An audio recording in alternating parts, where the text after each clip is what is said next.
Knicks versus Knicks. I'm going to win by any means necessary.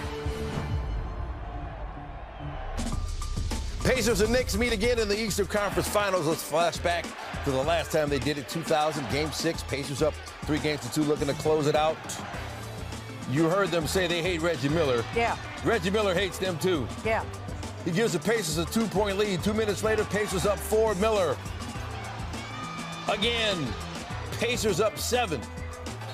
Later in the fourth, Pacers up by 4, Miller. He's going to be on call for these games with TNT. That's going to be so much fun. No, it isn't. Miller, 17 points in the fourth, almost outscored the Knicks, 18 points by himself. Pacers win Game 6, 93-80. Miller's 34 points sent the Pacers to the finals, their only appearance in franchise history. Yay, Danny Green is back with us. Why? Great reason. We're talking about the East Finals this time. Knicks and Pacers. Yeah. I'm excited. Game 1 on Wednesday. Knicks hoping to get revenge for last season's conference semis. Believe it or not, they were banged out, but they lost to the Pacers back then in 7 games last year. So what's going to be important for them this year to beat the Pacers? Pace. This whole series is about pace. And if Jalen Brunson can control the tempo, which I think he can, he's the highest IQ player out there.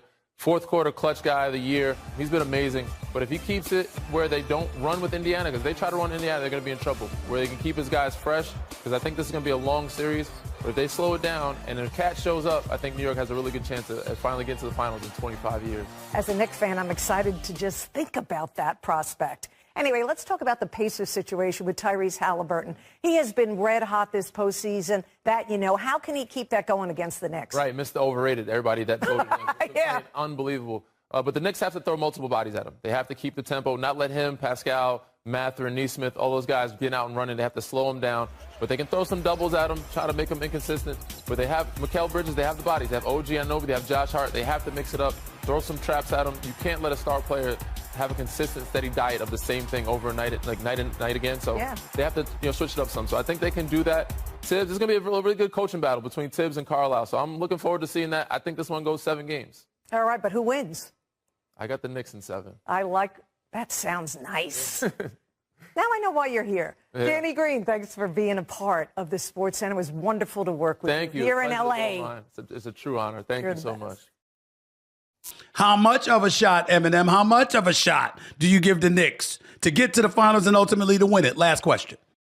I'll say I got the Knicks getting out of this series in 7 games. So do I. They've got to stay healthy. They've got to control the pace. And that doesn't necessarily mean that they need to slow it down and be ISO all in the half court. But they need to be deliberate about their opportunities to run and deliberate about their opportunities to execute quickly in the half court. If they find themselves chasing Indiana, I don't like it. I think Indiana is really, really good. I take nothing away from that group. Tyrese Haliburton, Pascal Siakam. I think Andrew Nembhard and Neesmith don't get enough credit in terms of their defensive versatility on the wing. Totally agree. This is going to be a slugfest, and it's really going to be the battle of styles in it. So yeah, like they're deep. They're fast. I really enjoyed the opportunities I've had to chat with Coach Carlisle. I had one of their games versus the Milwaukee Bucks in that series. You can look at the Cleveland series and say, all right, well, they were hurt. And I think that's fair, but I still don't take anything away. Just like the Knicks, they had to make the most of the mishaps that the Celtics made. Indiana made the most of the mishaps for the Cleveland Cavaliers, and I don't take anything away from them. Eminem, I appreciate you so much. Thank you so much. I could just say thank you, but you know me, I'm going to do a little extra. Come on. Thank you so much. Thanks a lot. Take it easy, all right? I'll see you soon. Okay. The one and only Monica McNutt in the house right here on the Stephen A. Smith Show. She's special. Special talent for us. Really, really appreciate her taking time out of her busy schedule. She didn't have to do that, so I really, really am thankful for her. She's a great girl. Great analyst, by the way, doing big things. Proud to call her a colleague, in case y'all missed it. They now face the Indiana Pacers at Madison Square Garden for Game 1 of the Eastern Conference Finals this Wednesday night. So I'll give you my picks, okay, for Game 1. So let's get to it. First up, will Jalen Brunson score more or less than 28.5 points? I think this game it might be less. You know, he'll have 25, 26, 27, something like that. But I think he might have less than 28.5 points in this particular game. He'll size him up and then slay him later on in the series. But game 1, 28.5 points. I'm going to go with slightly less than that when it comes to Jalen Brunson for game 1. Next up, we'll call Anthony Towns. Catman, score more or less than 22.5 points. I'm going to assume he's going to score more, because Indiana's defense is not elite. He's had success against them this season. I think him scoring more than 22.5 points is not unreasonable. I'm going to go with more with this particular one. Next up, will Tyrese Haliburton, Mr. Overrated, according to NBA playoffs who are fools, will he score more or less than 18.5 points? I'm going with less for him with game 1 as well. I think he'll size folks up, looking to get everybody involved. I can see him having a double-double, but is he going to score more than 18.5 points? Although he could easily. I'm suspecting that won't be the case in game 1. Rest of the series, that remains to be seen. Finally, will Pascal Siakam score more or less than 18.5 points? Now, I think he's going to get off. I think he's going to look to be aggressive. He's going to look to be aggressive, not just in shooting perimeter shots, but driving it into the paint, putting the ball on the floor that way. I think he'll do that, and I think that probably in a losing effort, he'll still be aggressive and he'll score more than 18.5 points. So let's recap. Less for Jalen Brunson, more for Karl Anthony Towns, less for Tyrese Haliburton, and more for Pascal Siakam. That's it. Those are my picks for game 1 this coming Wednesday.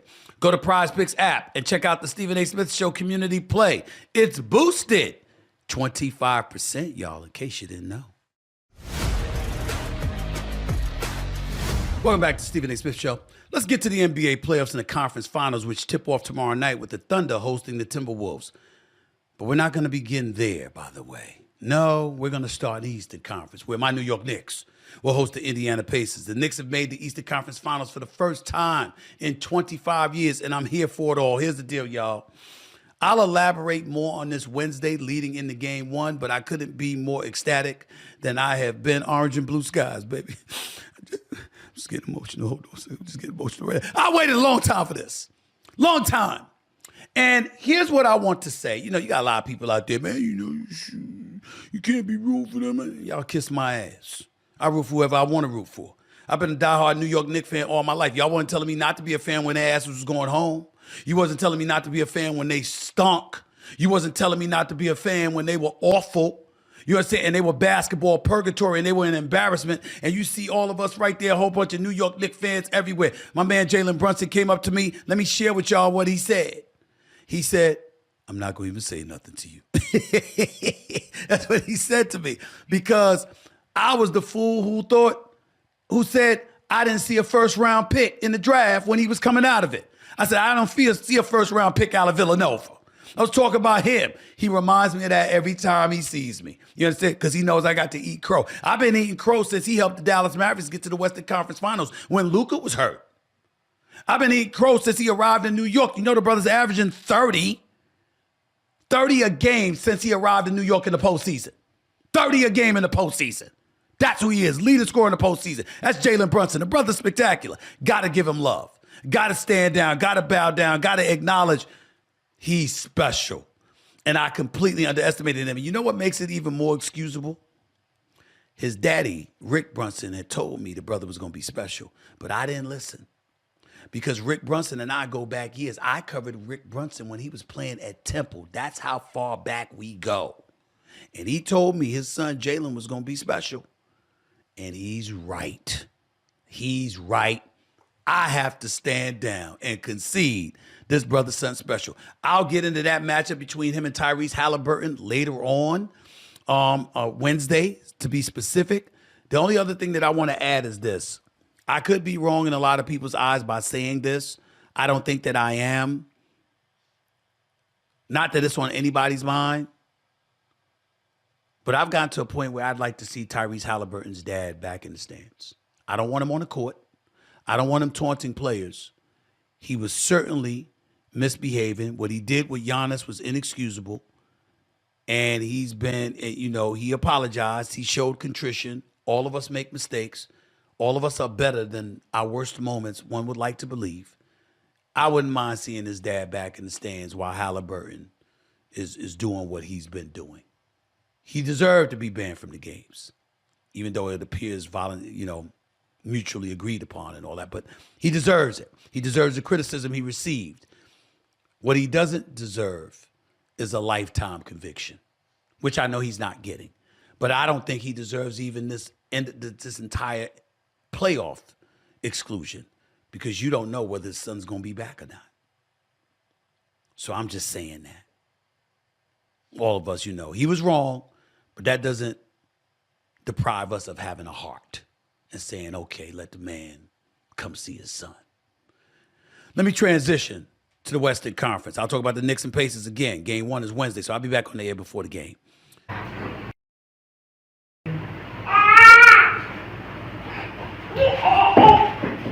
Xin chào tất cả mọi người đã quay trở lại với kênh của mình. Ngày hôm nay mình sẽ tiếp tục hướng dẫn các bạn làm vòng. Hôm nay vòng của mình sẽ có tiêu đề là túi thổ cẩm. Bây giờ mình sẽ bắt đầu làm. Xin chào các bạn nha. Trong video ngày hôm nay mình sẽ vẽ cho các bạn xem cái ổi. Bây giờ mình sẽ bắt đầu vẽ nhé.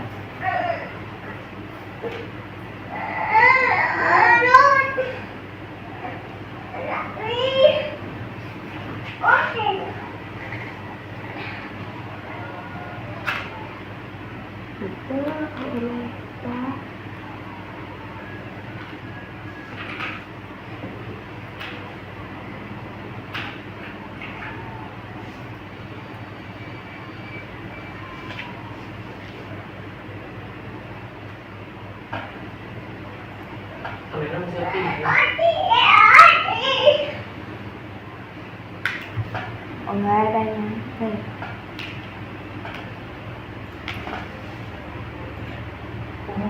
Ôi giời.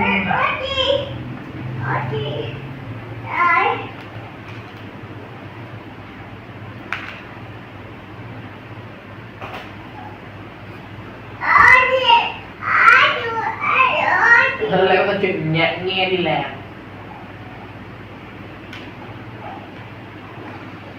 Cái gì nghe đi làm? Nhạc nghe đi làm.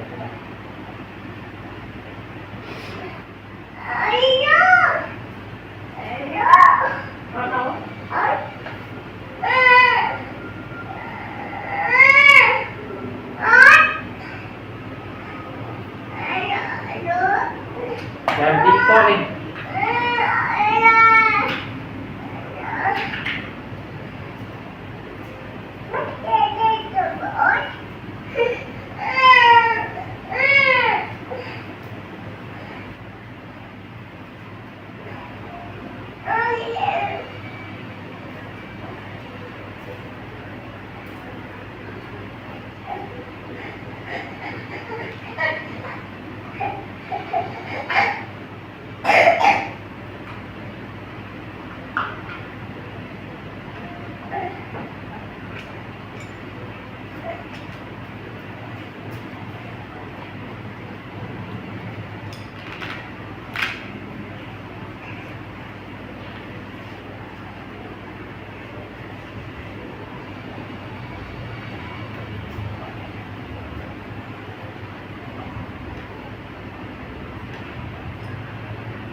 Uống gì đây?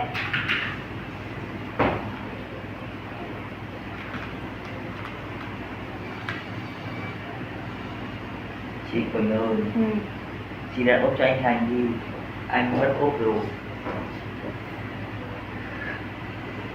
Mất ốp rồi nhỉ? Thế mà nó chả bảo gì nhỉ? Hôm qua người ta đặt kính cường lực thì chả bảo để người ta đặt cùng ốp luôn.